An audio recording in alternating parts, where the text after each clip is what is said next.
All right, shall we get it started? Of course we shall. Good morning, everybody. Welcome to the show. I don't know what this music is. I put on something that was supposed to be blues or something, and this is what I got. I should probably check the lists every once in a while. Anyway, good morning. How you doing? Happy Thursday, FTG Thursday. Although I didn't really pick stories based on FTG, although we'll certainly find some as we go along. You know how it goes. So I'm gonna make it short. I'm gonna keep this short because we got to get going. I'm late, and So anyway, Johnny, please play the intro. Ladies and gentlemen, coming to you live from the Lucky Dog studio in a hidden location somewhere in the upper Midwest of the United States of America, it's a brother making his own way but with all the wrong opinions. Welcome to the Morning Night Live with your host, the one and only P-Dog Knight. Yes, I remembered to unclick the mute button. Hello, everybody. There's my face. Stop the music. Good morning, everybody. Welcome to the Morning Night Live. I'm your host, Marty, also known as P-Dog Knight on the internet. And welcome back to the P-Dog Knight channel, where we find shocking revelations. Not so shocking. That Joe Biden was actually involved in his son's businesses while he was vice president of the United States, and probably made a pretty good profit off it. But hey, there's no evidence, and no one was above the law, so who cares, right? Anyway, hi everybody. Let's get the show started because, like I said, I'm late. It's just we're getting crazy, and I don't know why. And maybe I should change the time. Maybe we should do this in the afternoon. Maybe we should do this whatever. But it's the Morning Night Live. I've even thought of changing the name of my channel and just starting over and see if I can actually grow it some other way. But I'm not going to do that. This is the show I do. This is the show I've been doing for 4 years. I enjoy doing the show. I just got to add some little features to my channel and stuff. But shall we do it? Shall we go? Shall we get it going? Well, let's do that first by saying hi. Hi to the people in the chat first over on Rumble. Today is Simon Wolfwood against the bell. Good morning, Simon Wolfwood. Also, hello, Avocados Diablo. Who is Melissa Ashley? I have no idea who that is. Anyway, good morning, Mike Savage, Blarg, and that's everyone over there over on YouTube. Good morning, Somnable Nation. First in the chat gets the bell. Good morning, also Simon Wolfwood, Tyler F. Let's see, Rotten Corpse. Where are we at? Mike Savage, Blarg, and this is so weird. Where AD? You're way down there, AD. Avocados Diablo. Also, good morning, Attack Alpaca. Natasha Kayleen, what up? Good, nice to see you, my dear. Episcopos of 5Z is in the house. Dr. Funkenstein's Ghost, a.k.a. Tyler Alexander. Dom O'Leary, what's up? Also, my favorite Canadian Jaeger ponies here. I said Attack Alpaca. Oh, there we go. There's some. Anna Lynn's here. Sleazy's here. Swirly's here. And everyone else who has a name that starts with S. So, hi. How are you today? It's Thursday. It's almost the weekend. It's tax weekend, though. Ugh. But anyway, I am glad to see everybody. Let's just get it started. Let's get it started. Yeah. Let's see. Check my notifications real quick, though. Thank you, Somnable Nation. And that's it. Only Somnable. Share this damn stream, people. Come on. What's happening? Sully, good morning. I see you over there. And Jimmy Das Hotep's in the house, too. Jimmy Das Hotep. Jimmy's starting some MMA training. That's kind of fun. Or no, not MMA training. Was it just MMA training or just Brazilian jiu-jitsu? You know what I'm trying to say. That thing that the Brazilians are really good at, that the Chinese invented. Anyway, that's kind of cool. Good morning, Blue-Eyed Scream. I see you popped in the chat. So that's kind of cool. If you don't know Jimmy's deal, Jimmy's lost a ton of weight over the last several years and just killing it with the fitness stuff, and I'm really proud of him. When I met him out at Hotep Con last year, it was a pleasure. I was so happy to meet you, and I'm just proud of the stuff that you're doing, and it's motivating. I got to get my ass on that treadmill every once in a while myself. So anyway, cool for you. So thank you, Simon Wolfwood and Tyler F. for retweeting the show too. I appreciate it. So a couple things that are trending right now. Fort Lauderdale's trend. These are the Twitter trends right now. Just a few that I'm going to feature. One is Fort Lauderdale's trending. Apparently, there was some really, well, not apparently, in reality, some really heavy flooding going on in Fort Lauderdale, Florida over the night. I don't know exactly what. It says Fort Lauderdale is pretty much underwater. That's why I left Broward County and moved north. I'm praying for my friends down there underwater at this very moment. Same with those in St. Augustine. Apparently there was some major rains down there. And one of the weird tweets that I saw about this. So apparently the governor of Florida, this happened, I guess, last night, right? Is that correct? Or this is what was happening last night. So here it is. No Lie with Brian Tyler Cohen. He's one of these Democrat propagandists, right? This is what Fort Lauderdale, Florida looks right now while Ron DeSantis is campaigning on a book tour in Ohio. Yeah, this happened yesterday. It rained yesterday. We got some floods in Fort Lauderdale yesterday. Do you think he might come home sometime this week? I'm probably pretty sure he will. That's a stupid stupid criticism. What's he gonna do? You want him to come down and grab some buckets and they're gonna just bucket out everything? What can he do? I'm sure he'll be home soon. Okay, stupid comment. But here's a drone footage of Fort Lauderdale following a flash flood. And I guess St. Augustine, same thing too. So Fort Lauderdale's previous rainfall record for the entire month of April, 19 inches in 1979. Yesterday they got 25 inches in 7 hours. And then they say, oh, this is your planet on fossil fuels. Really? Because first one, has there ever been a time where Fort Lauderdale flooded? And two, have you never heard of rain? We've been having droughts for whatever number of years, and now we're getting rain all over the country. What does that have to do with fossil fuels? It has nothing. What are you talking about? So anyway, if you want to read the Washington Post article on this, I'll link that also in the links today. Let's see. I might have to archive it though, so everyone can read it. Let's see. Copy. Maybe it'll be there. Yeah, this was archived 3 hours ago. So it was a record-breaking rain in Fort Lauderdale, causes floods and closes the airport. Rain largely and nearby, triggering a flash flood warning, stranding cars, and closing Fort Lauderdale Hollywood Airport. Hollywood, Florida, obviously. Rain had largely subsided by midnight. A flash flood emergency was replaced with a lesser flood warning that was due to last until 8 a.m. National Weather Service office in Miami said it repeated warnings for residents to get off the road and seek higher ground. It affected parts of the states that are home to more than 250 million people.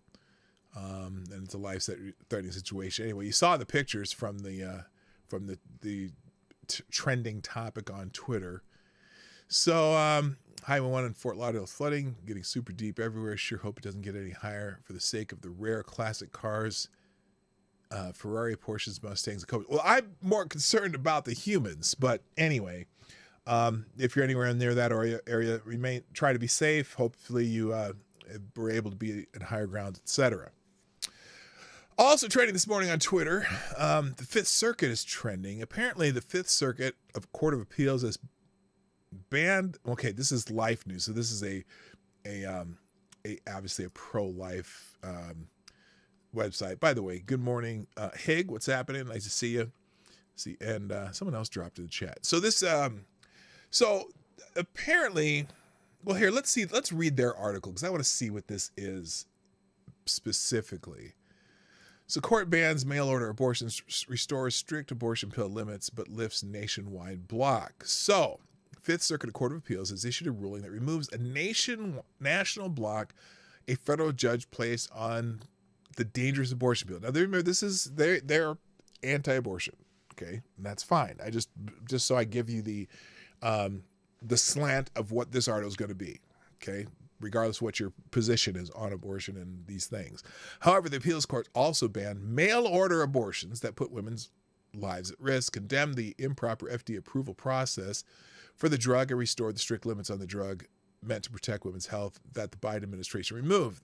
In its order, three-judge panel of the Fifth Circuit partially overruled Judge Matthew J. Kaczmarek of the Northern District of Texas, who last week declared that the Food and Drug Administration's approval of mifepristone in 2000 was not valid. That allows the dangerous abortion pill to continue being sold nationwide. Again, remember the slant of this particular article. Good morning, Nomad.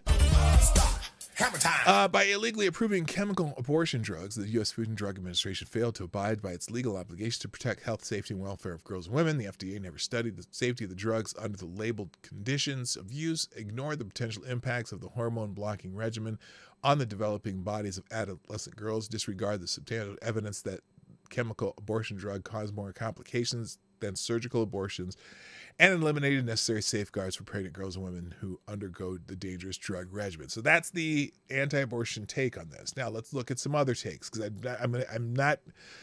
Well, I just get it. Here's not talking, but here's one, a completely opposite side. Complete opposite side.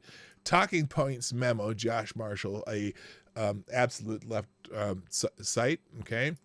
No, the appeals court didn't save us from the insane decision blocking the abortion appeal. So he's not happy with the Fifth Circuit's decision.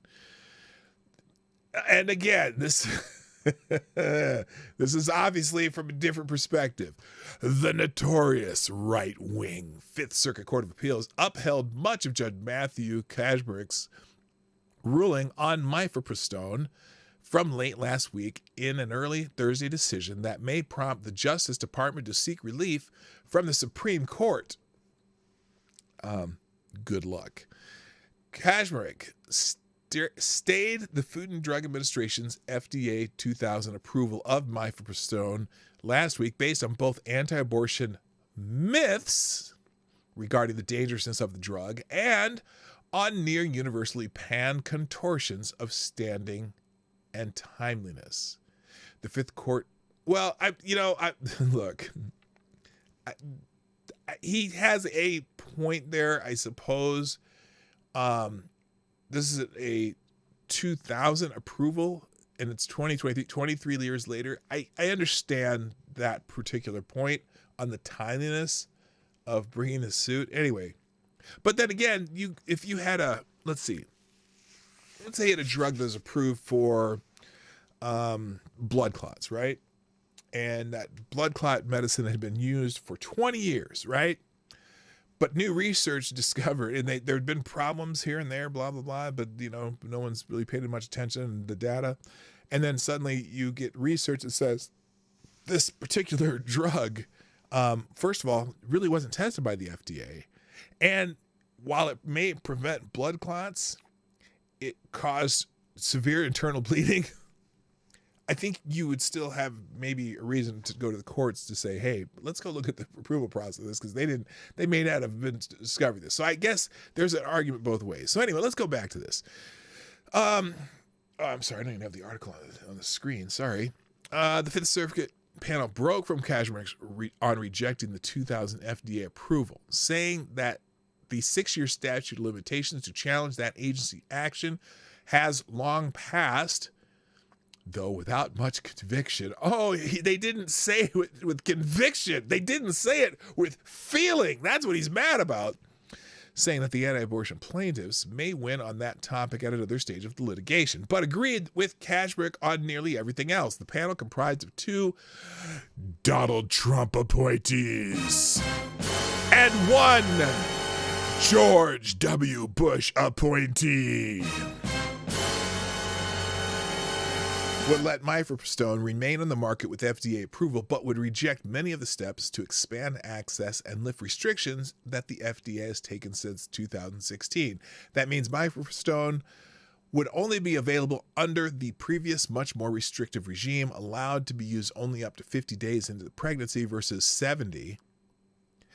Wow, you want to have I'm surprised that you want to have a drug to self-abort a child up to 70 days. I know some people don't consider it a child, but into pregnancy, like a self-abortion, and someone just bleed it out. That's really weird. Let's see.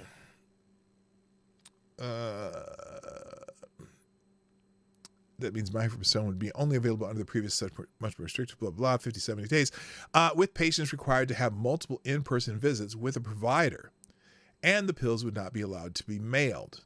Well, because abortion may be legal in your state, but it may not be legal in other states. So I can understand why you wouldn't want a mail order prescription. Look, it still should be approved by a doctor, right? I'm just saying, that's just weird that they're,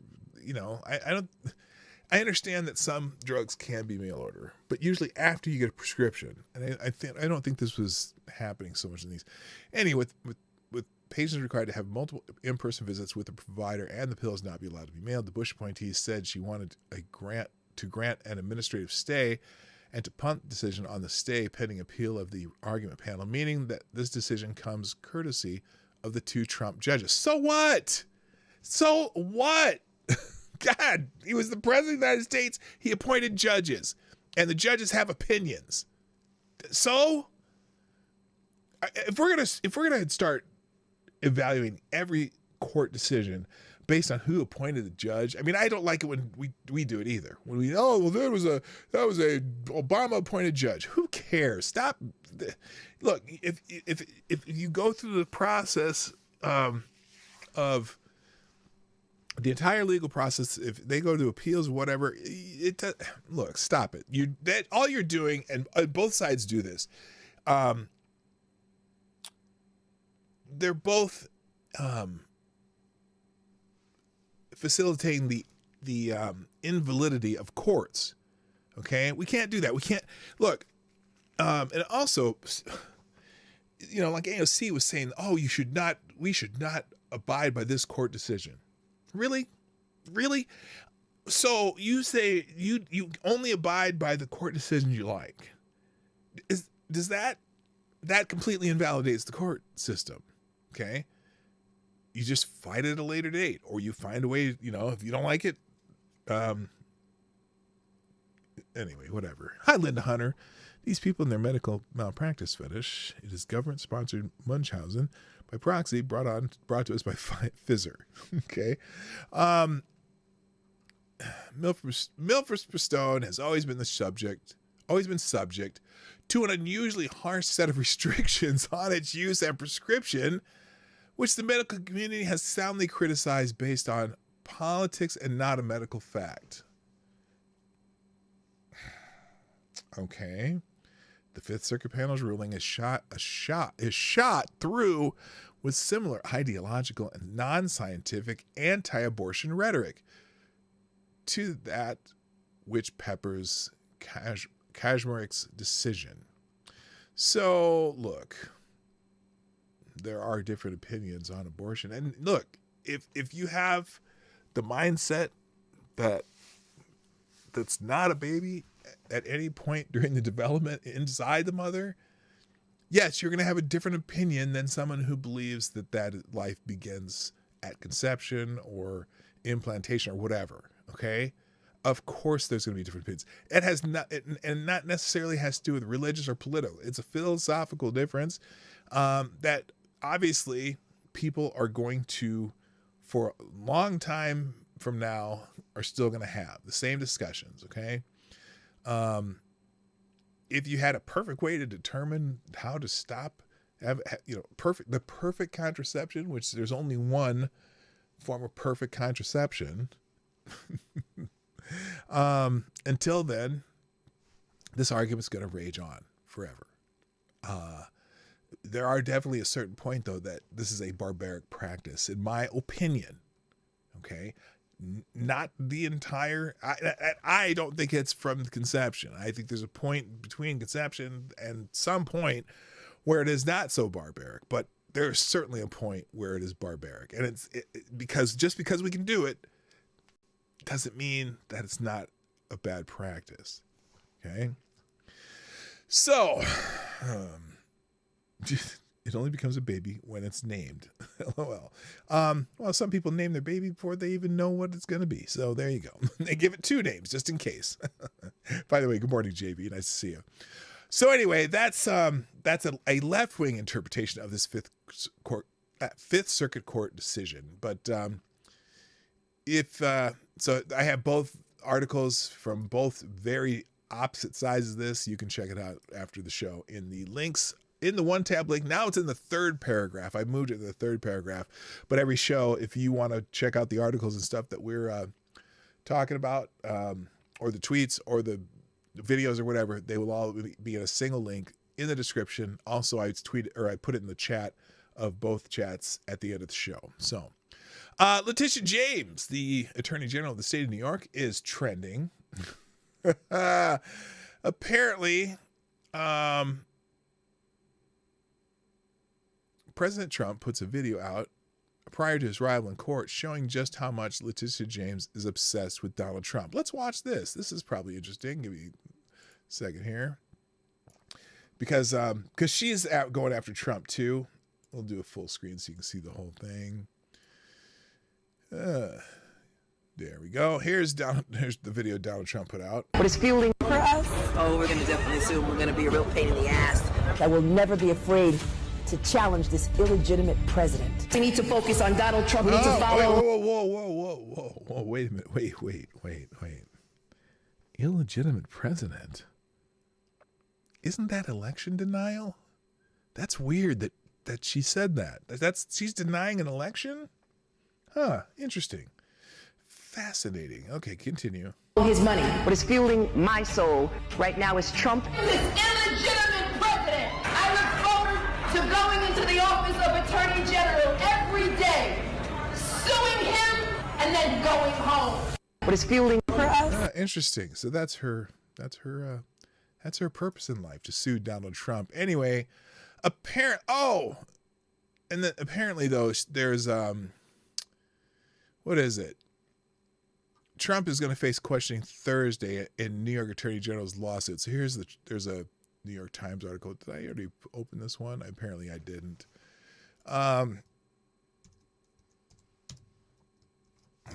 Let's see. Oh, and crap. It's not. What the hell did I do there? Okay, apparently.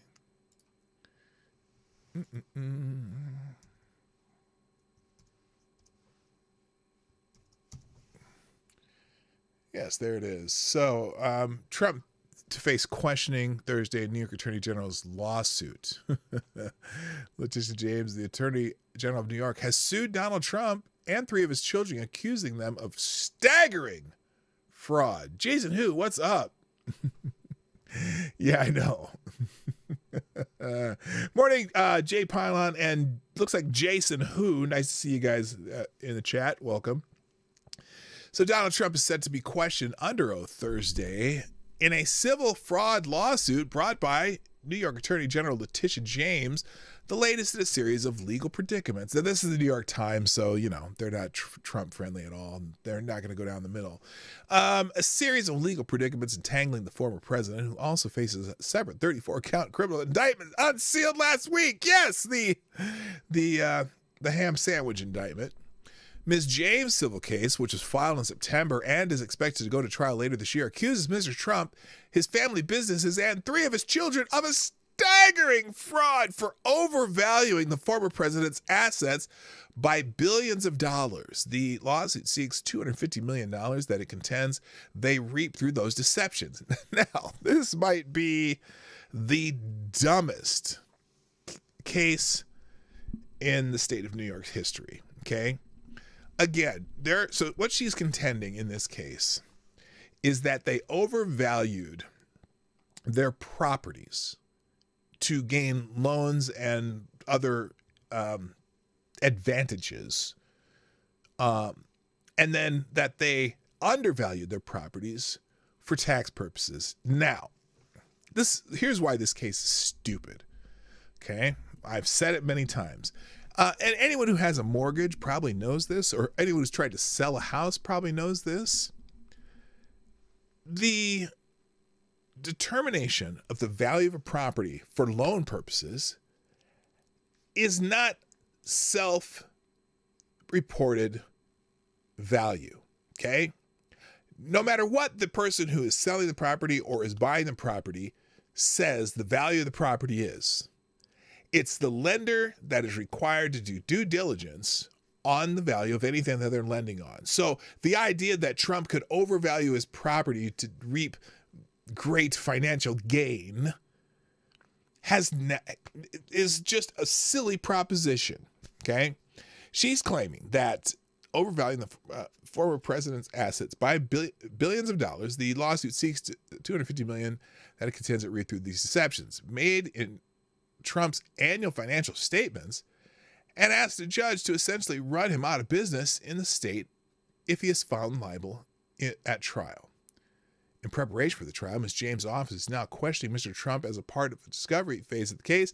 It will be the second time that lawyers for Ms. James, a Democrat, have questioned Mr. Trump under oath.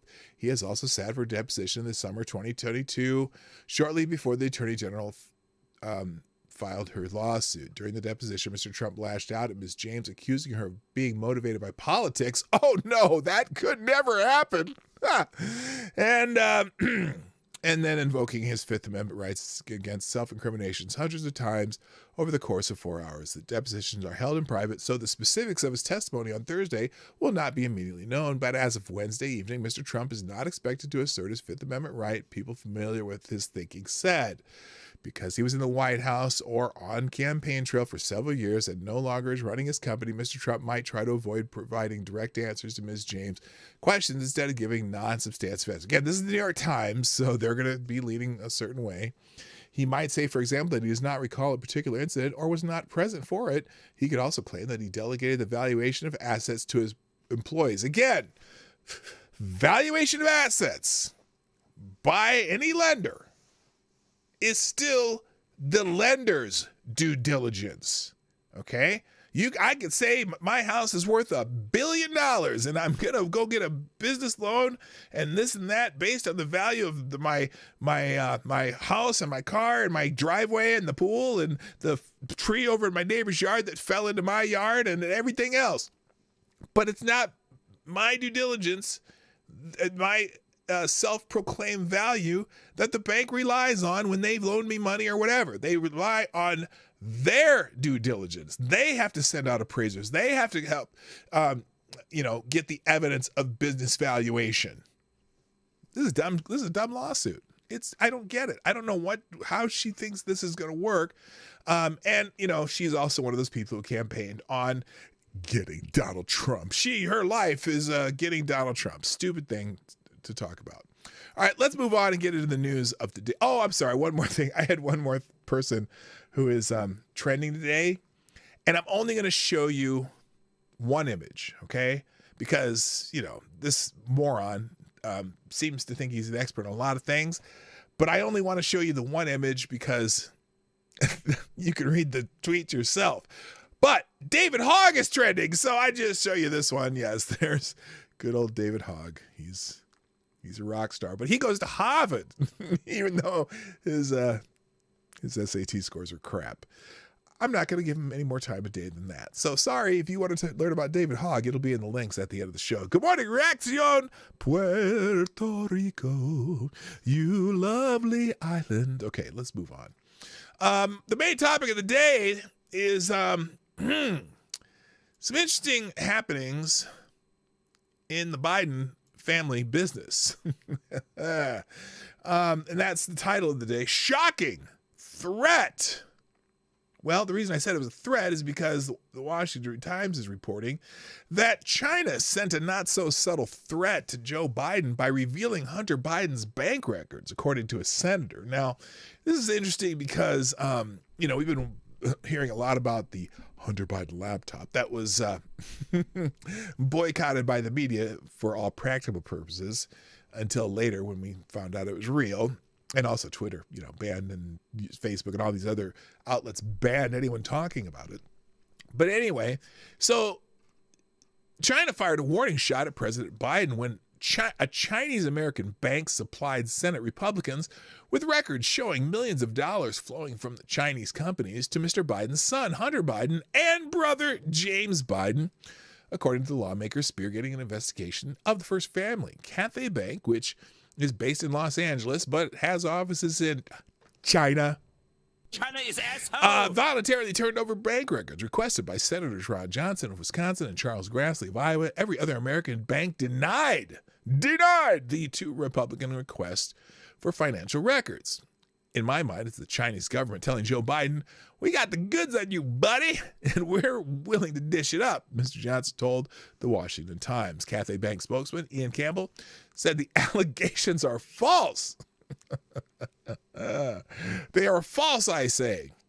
Cathay Bank, a NASDAQ-listed U.S. financial institution for over 60 years, has cooperated with the House Committee on Oversight and Accountability's request for information. The bank intends to continue to cooperate with the committee, he said in a statement to the Times. Cathay Bank was founded more than 60 years ago by a United States citizen and serves American communities as a bank with over $20 billion in assets and more than 60 branches in the United States, or in 9 states. Cathay Bank is neither owned nor affiliated with the Chinese government in any way. Well, okay, if they say so, then fine. The records the bank handed over showed deep financial ties between the president's son and brother and the now defunct CEFC Chinese Energy, which had ties to the Chinese Communist Party. The energy giant wired $1 million to Hudson West 3, a joint venture owned by Hunter Biden and Gongwen Dong,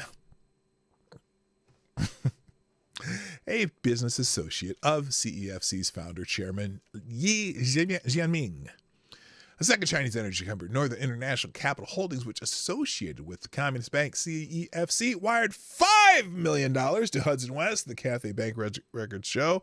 The money sent from the two companies funded $4.8 million wire transfer to Hudson West from Hudson West to Hunter Biden's companies Owasco PC and Owasco LLC and Lion Hall Group, owned by the president's brother James Biden. And then the Cathay records also show Owasco PC sent 20 wire transfers totaling nearly $1.4 million to the Lion Hall Group. Hudson West paid Hunter Biden a $500,000 retainer fee plus $100,000 per month. James Biden was paid $65,000 a month. Man, it's a pretty good gig being the president's brother. The former vice president's brother. The longtime senator's brother. The man from Scranton's brother. Anyway, so they've sent in the Biden peripherals millions of dollars. And somehow some of it seems to be showing up in Joe's bank accounts too, but that's a whole nother story. So anyway, a couple different outlets are reporting on this based on the Washington Times story, Just the News, and also some outlet called Trending Politics, but they basically just quote the Washington Times story anyway. But the idea that that's the only bank that gave up some records and they have some goods on the former vice president, well, interesting. So, yeah, the bank may not be Chinese, but the money sure was. Sure. Yes, sir. Advocatus Diaboli. All right, let's quick hit the rest of the way through some of these articles because I have quite a few, mostly from Twitter. Oh, by the way, can we just get... I've missed some FTGs already. Let's see. What FTGs? Let's say, what did we miss? Well, FTG to Rain in Fort Lauderdale, that's for sure. And also FTG to Josh Marshall, just because he runs Talking Points Memo. All right, let's move on. Now, here's some news that I don't see reported really in any of the... American mainstream media, but the BBC, not to be confused with that. Anyway, BBC News says that apparently the leak shows Western special forces are on the ground in Ukraine. The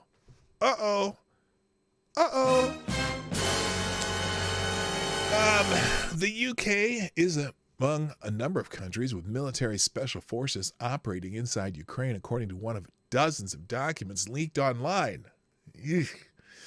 It confirms what has been the subject of quiet speculation for over a year. The leaked files, some marked top secret, paint a detailed picture of the war in Ukraine, including sensitive details of Ukraine's preparation for a spring counteroffensive, which has been canceled. The U.S. Let's see. Excuse me. I do have my cup of coffee today, too. It's the Big Daddy cup because I'm the Big Daddy. The U.S. government says it's investigating the source of the leak. It's causing lots of problems. Let's put it that way. But I didn't realize that part of that leak was that there are certain Western countries with boots on the ground. Okay, here. So let me ask you, let's just make a quick poll question here because just because I can. And this is, I have a pretty good idea of the answer. Are you shocked? I got to spell shocked, right? Shocked.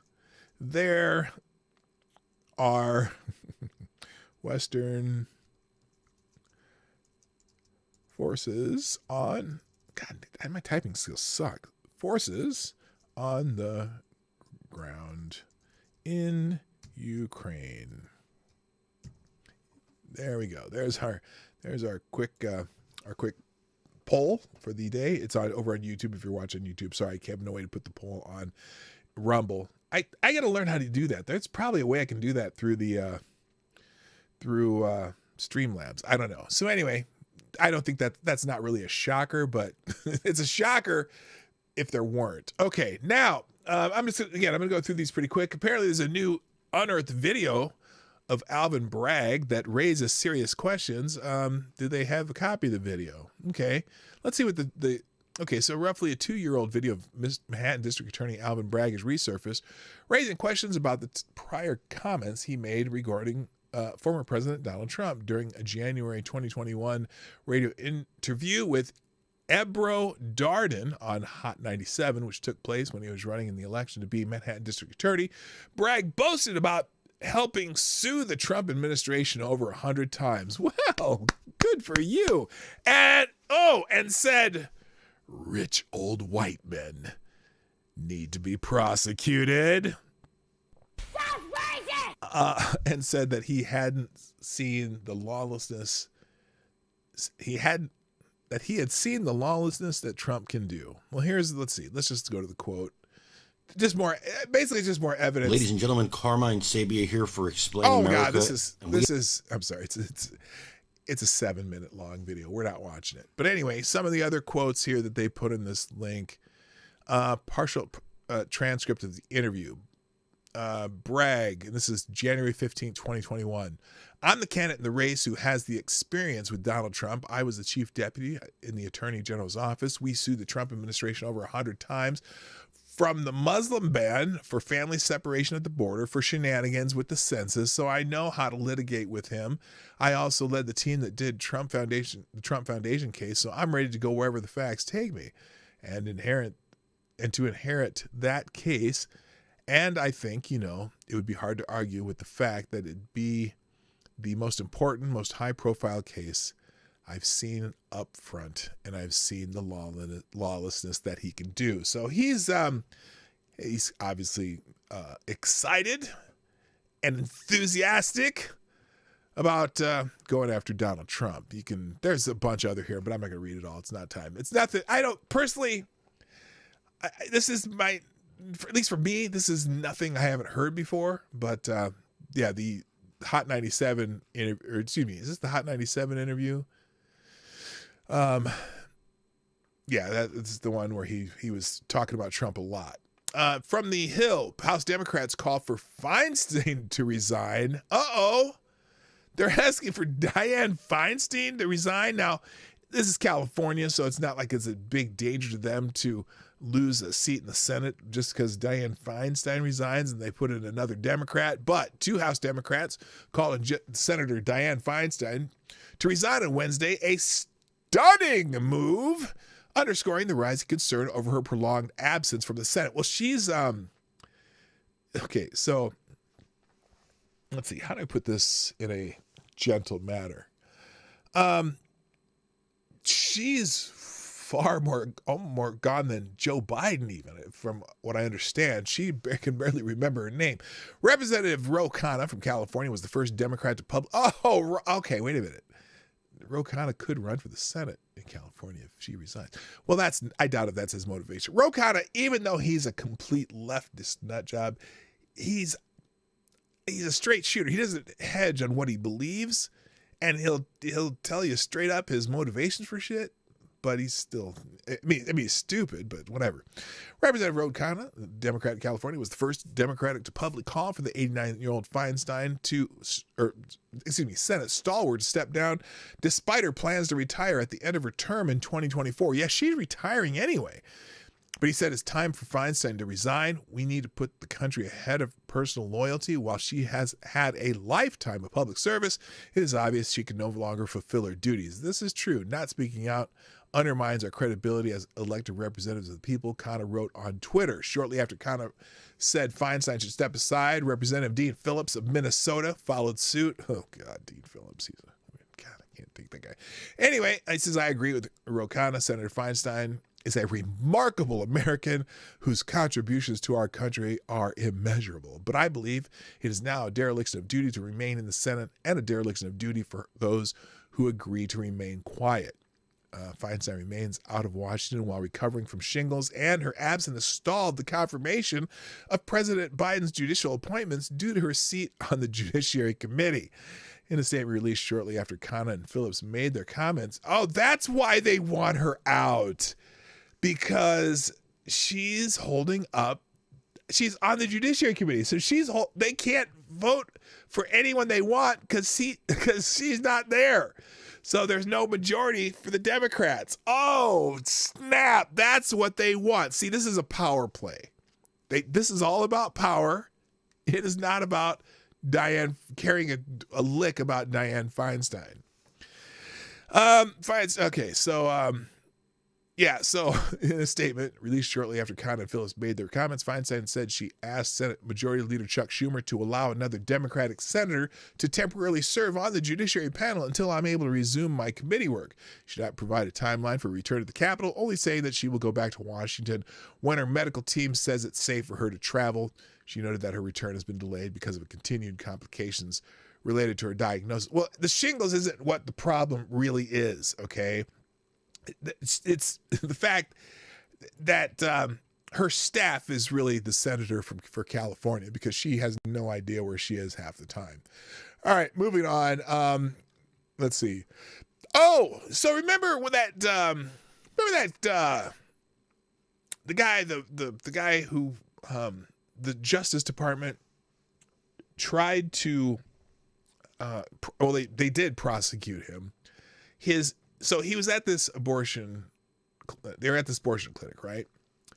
And he's an anti-abortion person or pro-life, whatever, however you want to call that. And one of the pro-abortion people or the pro-choice people, whatever you want to call that, was harassing his son, right?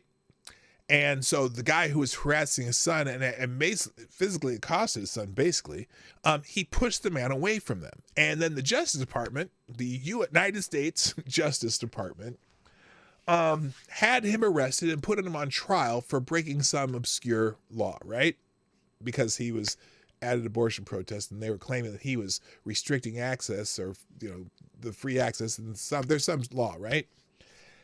And they threw the book at him. Now, the courts threw the case out, said, you guys are nuts. Why are you bringing this case to our courts, right? But they were willing to try to get this guy put in jail for many years. What's it called? The FACE Act or something like that? Some stupid act. Well, now, in this article, the Department of Justice, being as consistent as they can be, remember they call parents who go to school board meetings terrorists. Well, why is this little header off of here? How do I get it off here? Okay. Well, anyway, the Department of Justice recommended 0 jail time. I'll just read the article. The Department of Justice recommended 0 jail time for a transgender individual who vandalized the St. Louis Catholic Church in Bellevue, Washington. Maeva Nota, the male, who identifies as woman, admitted to vandalizing the church last summer, smashing 2 glass doors, and spray painting a number of profane messages, including "fuck Catholics," "rot in your fake hell," "kid groomers," and "woman haters." Nota also admitted to destroying a statue of the Virgin Mary, assaulting a church worker, and resisting arrest. He assaulted somebody. So here's the picture from Bellevue, Washington. Officers arrested a 31-year-old Bellevue resident on suspicion of a hate crime. A hate crime. A hate crime. And assault after allegedly spray painting St. Louis Parish. No, he did. Let's see. Church rampage update. Prosecutors officially charged 31-year-old Maeve Jacqueline Nota with a hate crime. What is a hate crime? Okay, stop with the hate crime bullshit, you guys. Please. It's a crime. It's a crime. It's a crime. Now, I don't know that many crimes that are not hateful. Anyway, an assault in the 4th degree. Assault after she allegedly trashed St. Louis Church. Anyway, according to filings from early March reviewed by Fox News, the DOJ charged Nota with a misdemeanor destruction of religious property, which carries up to 1 year in prison and $100,000 in fine. However, a week later, the Justice Department recommended no jail time and 3 years of probation for Nota's sentencing on June 2nd, according to Fox. Now, it's interesting because there was violence in this crime. I can see if it's a nonviolent crime having 3 years probation. Maybe it was a first offense or whatever. But I thought hate crimes were the worst things that could happen, according to the Department of Justice, especially from Merrick Garland, who I'm sure believes in hate crimes. Anyway, attacks on Catholic churches have increased markedly in the last few years. The lay organization, CatholicVote.org, how's it a lay organization? Okay, whatever. Has tracked attacks on Catholic churches, noting the increases have corresponded to heated national political events. National Review was told by Tommy Valentine of the Catholic Accountability Project that the summer of unrest following the death of George Floyd in 2020, as well as the Dobbs decision, which overruled Roe v. Wade, correspond to the sharp increases. Attacks have forced Catholic churches to increase security and awareness in a way that has not been required for a long time. So anyway, the Justice Department recommends no jail time, and they were gonna throw the book at the guy who was protecting his kid. God, I hate Merrick Garland. FTG to Merrick Garland. There's an FTG for you. FTG Merrick Garland. There. FTG Merrick Garland. Moving on. Let's see. What's it got next here? Oh! Did you hear about the kerfluffle between Twitter and NPR? So NPR, National Public Radio, is a little bit angry with Twitter, and they're having a little hissy fit, right? So NPR is going to stop using Twitter after receiving a government-funded media label. Now, the BBC is pretty pissed off about the government-funded media stuff too, but listen to this. Now, this is CNN story, so it's going to be biased however CNN would be biased on a story. NPR, National Public Radio, Wednesday said it had suspended its use of Twitter after clashing with the social media company and its owner, Elon Musk, over a controversial new, quote, state-affiliated media label applied to its accounts. And then they changed it to government-funded media, but whatever. NPR organization accounts will no longer be active on Twitter because... Oh, wait, I got to say it in an NPR voice. Wait a minute. Let me give some boring music. No, I don't even need boring music. I don't have time. I'll just do it in the NPR voice. NPR's organizational accounts will no longer be active on Twitter because the platform is taking actions that undermine our credibility by falsely implying that we are not editorially independent. The broadcaster said in a statement, "We are not putting our journalism on platforms that have demonstrated an interest in undermining our credibility and the public's understanding of our editorial independence." So late last week, Twitter labeled the radio broadcasters as state-affiliated media, akin to a foreign propaganda outlets such as Russia's RT and Sputnik. Now, that's funny because the American versions of RT and Sputnik are not propaganda outlets. They're just news media outlets. But because they have the word Russia attached to them, they are immediately thought of as propaganda outlets. But a lot of the American journalists who work for RT and Sputnik are actually kind of left-leaning, anti-war people. And, you can't be anti-war anymore in America. So anyway, the move was quickly rebuked by NPR, which is publicly funded by listeners. NPR CEO John Lansing called the label unacceptable.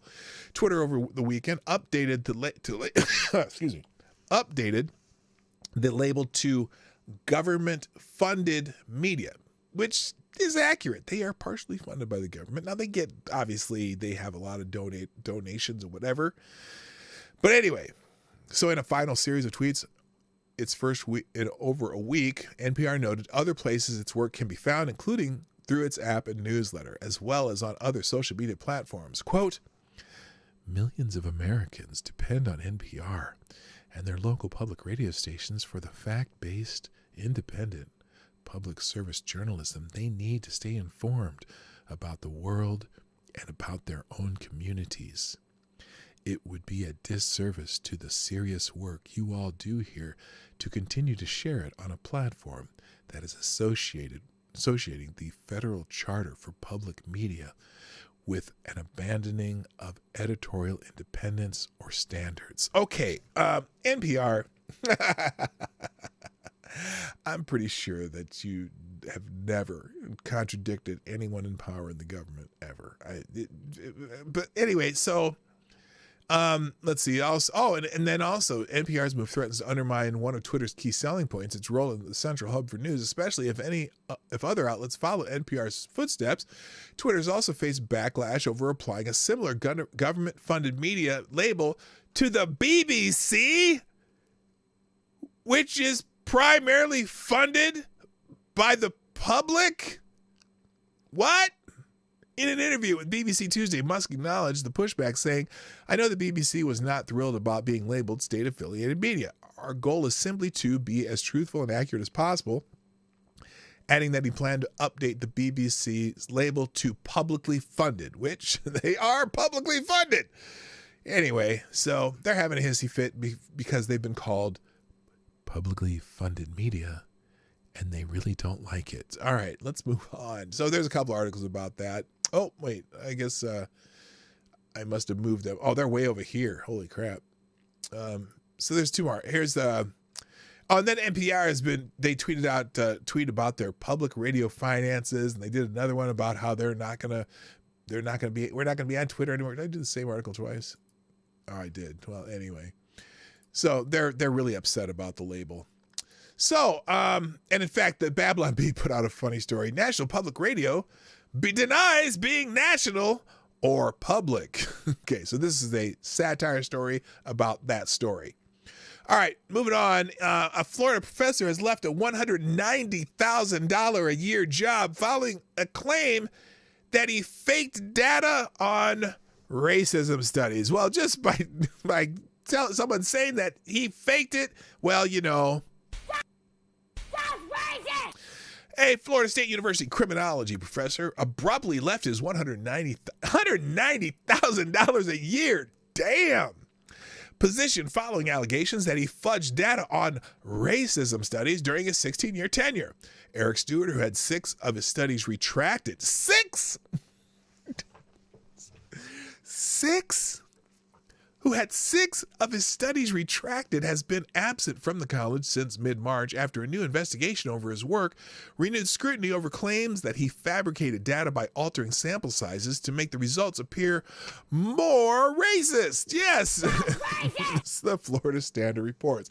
It's very sad to me that people have to manufacture more racism. There's some out there. Just deal with those actual racism that's out there and realize that it's probably few and far between. But, to manufacture data to make it more, it's kind of like all these hate hoaxes. Like Jesse Smollett, he had to manufacture some racism just to get some attention. Anyway, Stewart is first accused of falsifying data by Justin Pickett, a University of Albany criminology professor who co-authored a report on race and crime with Stewart in 2011.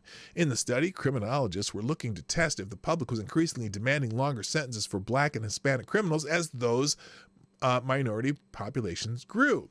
In his 2019 complaint, Pickett said that their findings showed no relationship between the growth of minority groups and the severity of criminal sentences handed to them.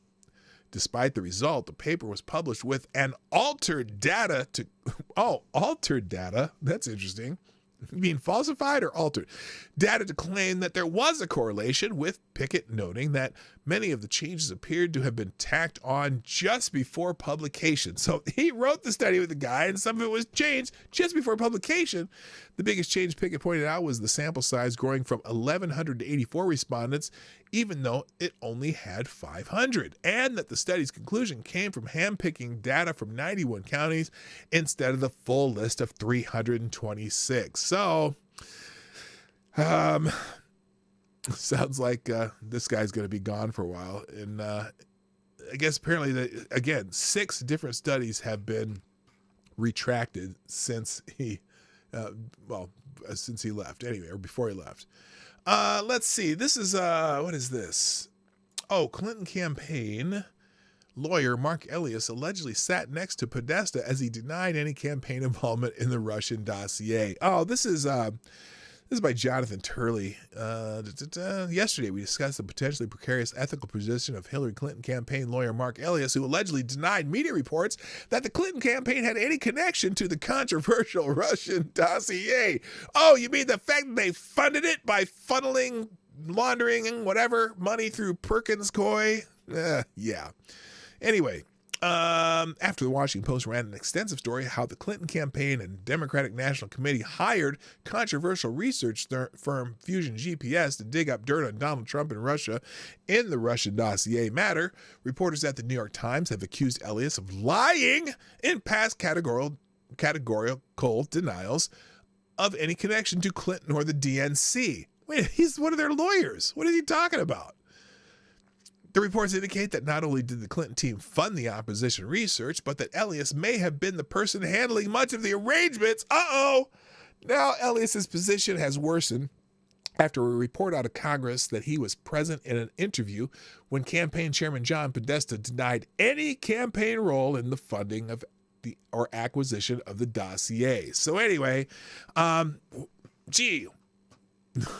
Elias is a liar and water is wet. Moving on. Donald Trump suing Michael Cohen for $500 million. Oh my God. Oh my God. What? Okay. This is one of those. I don't know if this is going to go anywhere. What up, Cannon? What's up, Cannon? Hotep's in the house. Hotep to you too, my friend. Former U.S. President Donald Trump has filed a $500 million lawsuit against his former lawyer, Michael Cohen. According to a source familiar with Trump's legal team, the lawsuit against Cohen is unrelated to the Manhattan DA's case. Oh, okay. Ah, man. He's playing with a little fire here, though, because Cohen's a witness in the Manhattan DA's case. Anyway, he's seeking damages from Cohen in a trial for compensatory, incidental, actual, and punitive losses. The lawsuit states this is an action arising from Cohen's multiple breaches of fiduciary duty, unjust enrichment, and conversion and breaches of contract by virtue of Cohen's past service as Trump's employee and attorney. Let's see. It alleges Cohen breached his attorney-client relationship by spreading falsehoods about Trump that were likely to be embarrassing or detrimental, and partook in other misconduct while also breaching contractual terms of confidentiality agreement he signed as a condition of employment with Trump. The lawsuit alleges Cohen spread falsehoods about Trump with malicious intent and wholly self-serving ends. Well, he might have a point there. The lawsuit details Cohen's myriad of public statements, including the publication of 2 books, a podcast series, and innumerable mainstream media appearances, while ignoring cease and desist orders. Now, if he had a strong NDA on Michael Cohen, who knows? I mean, look, Stormy Daniels owes Trump $600,000 after this ordeal, so why not Michael Cohen next? Interesting. Now, do I have other articles on this? If you want to look at the complaint, here's is document number 1. Trump versus Cohen. Cohen apparently is attorney number 1 in the plaintiff case, but you can look at the entire thing on in the links here. Let's see. Oh, what? Oh, this is that. Hang on a second.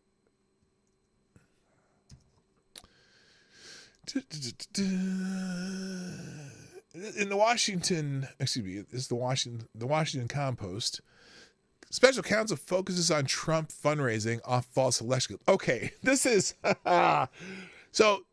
The special counsel, I think his name's Jeff Smith. Is that his name? Or Jack Smith? Special counsel Jack Smith.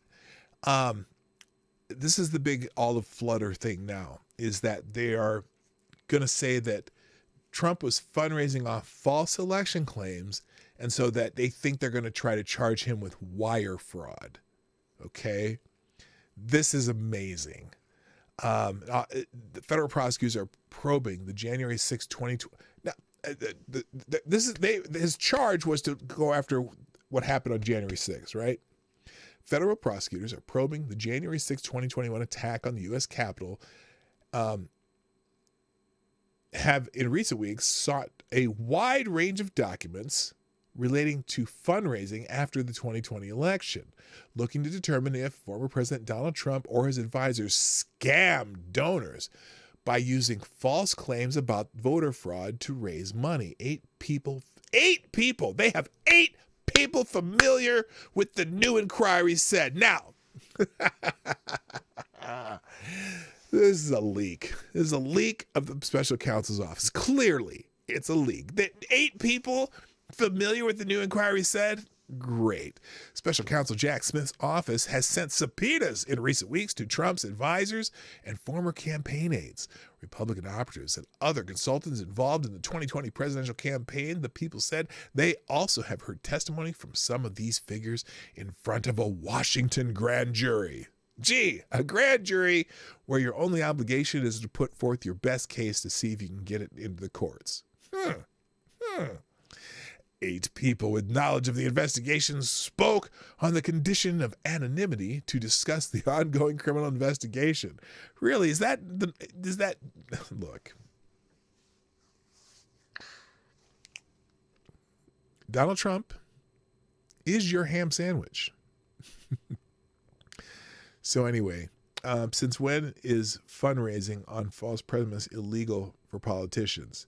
Well, see what they're going to do. And again, they're not going for the fundraising, but because they're going to say the false allegations causing people to send money to Donald Trump for fundraising. They're going to call it wire fraud. I mean, it's a twisted case that just, it's kind of like the case of Manhattan. They're finding a way to turn it into a crime. All right. Moving on, New Yorkers. By the way, New Yorkers are fleeing New York over taxes and housing prices.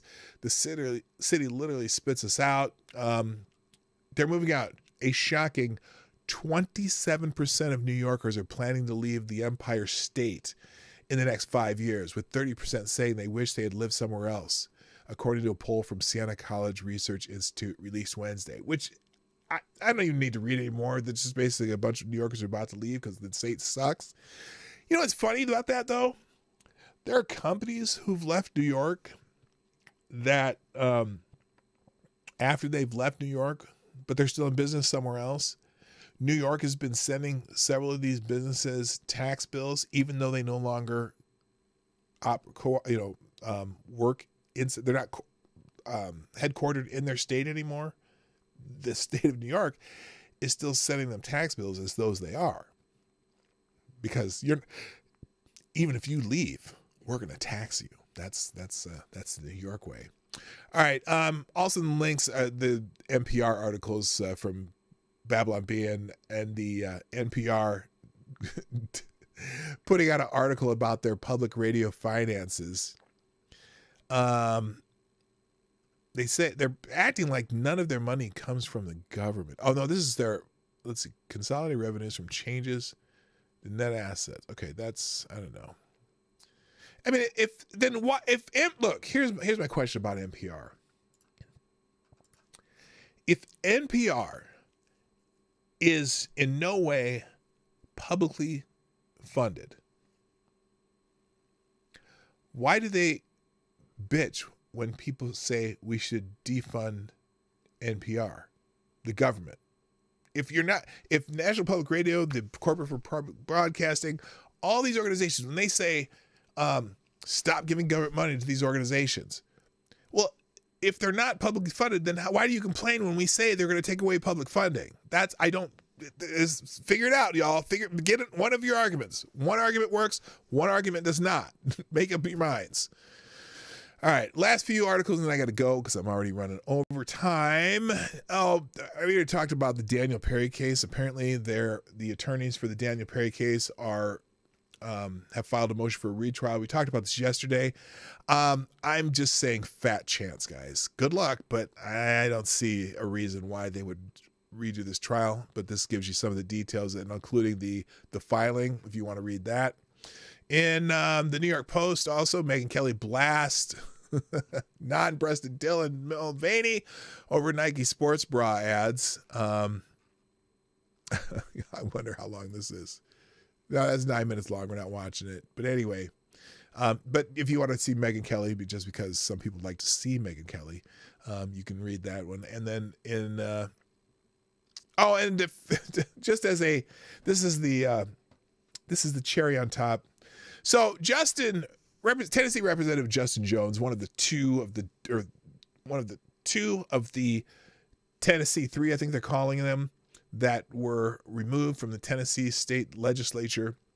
And now he's been reinstated by the local, the process is if you're removed by the Tennessee House, the local county organization from where you were elected can appoint somebody. Well, that local organization in Justin Jones' case has reappointed him to the state legislature. And then somebody, though, found some video apparently of Justin Jones during the 2020 riots that were virtuous and peaceful. The video shows reinstated Tennessee State Representative Justin Jones stopping cars and assaulting drivers. Footage has been unearthed of disgraced Tennessee State Representative Justin Jones stopping cars and assaulting drivers during the summer protest outside the state capitol in 2020. Jones has claimed at the time that the narrative that he was violent was false. The footage proves otherwise. He says they will try to push a false narrative portraying me as violent as a way to deflect from their own actions. They will suggest that I am out of order. That is their strategy. However, I'm hopeful for the chance to present evidence in a transparent manner, he tweeted. Well, apparently in this video, this is apparently Justin Jones, traffic cone incident. What the hell does that mean? Why is this supposed to be on top of the screen like this? Anyway, I guess in the video that it is Justin Jones stopping cars and assaulting people. I don't know. Is that him in the red? I don't even know. Anyway, if you want to watch this, I'm not going to watch it. We're not going to watch it. I'm going to finish the show today. Hey, those of you who are here, because those who are not here can't see me, I want to thank you for joining me today on the Morning Night Live. If you would be so kind, share the stream after the show too, not just before. Share it after. Hit the like button like we asked you to do. Oh, Black Hebrew Israel is here. Good morning. That's right. Hit the like button, do all that stuff, share the stream, and if you want to sponsor the show, no sponsors today, but that's okay. PDogNight.live, you can do that 24 hours a day, 7 days a week, or you can do YouTube Super Chats during the show, Rumble Rants during the show, Venmo, Cash App. Those are all options to sponsor the show. Just again, thank you for being here. I'll put the links. I will update the links from the show today, right during the outro. And if you're watching on replay, put a comment in the comment section so I know that you're here, especially on Rumble, because I don't know where I get all these views from, but I get a lot more views on Rumble than I even do on YouTube. So if you happen to pop through here on Rumble and get this far into the show, drop a comment in the comment section there too. All right, it is time for me to leave. Thank you for joining me. My name is P Dog Night, and I'm out of here. Bye-bye. Have a great day. Hey, this is P-Dog Night, and thank you for watching today on the P-Dog Night channel. If you have an observation or remark you'd like to make about this video or my channel, I absolutely welcome you to write it in the comment section down below. I really look forward to hearing from you. And before you go, if you like what you saw but you're not already subscribed, please make sure you hit the subscribe button and definitely click that bell that pops up afterwards so you'll be notified when I post new videos or when we go live. I broadcast my live show, The Morning Night Live, Monday through Friday at 10 o'clock Eastern, 9 o'clock Central. A special thank you to all the supporters of this channel who share our videos on social media and who make donations through Streamlabs, YouTube, Venmo, and Cash App, which are all linked in the description down below. Thanks again, and until next time, I'm P Dog Knight, and I'm out of here.